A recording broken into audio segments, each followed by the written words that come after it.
La Journée internationale des droits des femmes est l'occasion cette année de parler des premières de corvée qui travaillent dans la fonction publique et qui se sont investies pour soutenir le pays depuis le début de la crise sanitaire. Pour moi, la crise du Covid-19, elle a commencé quand je venais tout juste d'être diplômée.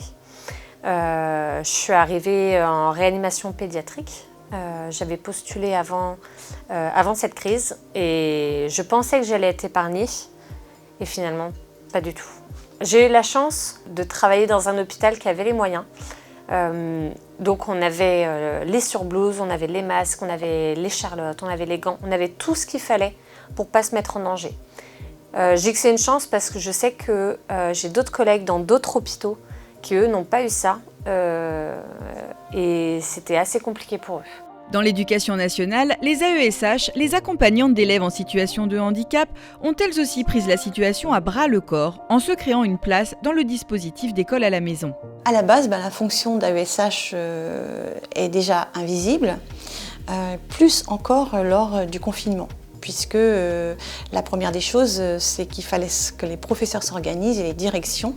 Et ensuite, seulement, les AESH ont réussi à créer du lien, maintenir le lien, permettant à des élèves de ne pas être en décrochage. Parce qu'il faut savoir qu'au départ, on n'a pas le droit d'avoir les coordonnées des élèves. Et l'invisibilité a continué.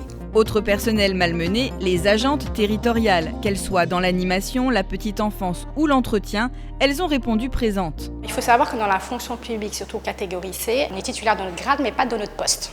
C'est-à-dire catégorie C, on peut être, je sais pas, en tant qu'agent d'animation, on peut aller dans les centres de loisirs, on peut nous demander, je sais pas, aller faire de l'entretien du jour au lendemain ou de la cuisine. S'il y a un manque de personnel, il faut combler. Clairement, on n'a pas notre mot à dire. C'est de la maltraitance. La fonction publique est fortement féminisée, avec 62% de femmes qu'on compare désormais à des premières de corvée au service de l'intérêt général. J'ai fait partie des premières de corvée à partir du moment où j'ai dû réorganiser en fait ma vie personnelle pour ma vie professionnelle. J'ai des enfants et mon mari étant également pompier, qui lui aussi donc était en première ligne, on avait peur de ramener le Covid à la maison et moi en plus en étant en réanimation pédiatrique de ramener un Covid qui peut toucher mes enfants. Donc je m'en suis séparée pendant 2 mois et au moins j'étais disponible à 200% pour le service et pour travailler pour les patients, quoi. Rémunérées moins de 1 600 €, sans beaucoup d'espoir d'évolution de carrière, ces femmes de catégorie C réclament depuis des années plus de salaire, de meilleures conditions de travail et les différents confinements n'ont pas facilité leur quotidien. Pour moi, c'était évident de reprendre. C'était un bol d'oxygène. Je pense pour beaucoup de personnes. C'est le après de la rentrée qui est un peu plus compliqué. Parce qu'en fait, on est en confinement, on est limité sur les horaires en couvre-feu. On a quand même une amplitude horaire de 7h45 à 19h. On a une charge mentale, on va dire, de la famille, du travail. On ne peut pas se permettre d'aller faire les courses, donc on doit aller faire les courses pendant notre pause. S'il n'y a pas de magasin, il n'y a pas de courses. Et en plus de ça, si on se projette dans un confinement le week-end, je ne sais pas comment on va faire. Les AESH aussi ont du mal à se projeter vers l'avenir. Leur situation de grande précarité n'encourage pas à s'investir sur le long terme dans cette fonction.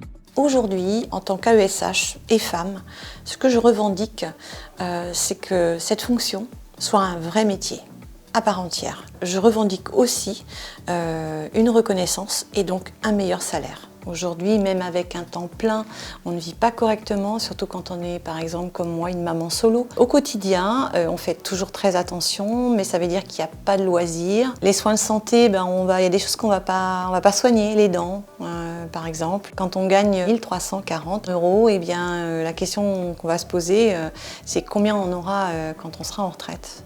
Pour lutter contre toutes ces injustices, pour vaincre aussi les inégalités salariales, pour dénoncer les violences faites aux femmes dans l'ensemble du monde du travail, mais aussi dans la fonction publique, de nombreuses femmes et hommes se mobilisent tous les ans le 8 mars, un jour pour que la voix des femmes soit entendue. Pour en savoir plus, retrouvez toutes nos manifestations et nos actions sur grèveféministe.fr et sur les réseaux sociaux via Première de Corvée.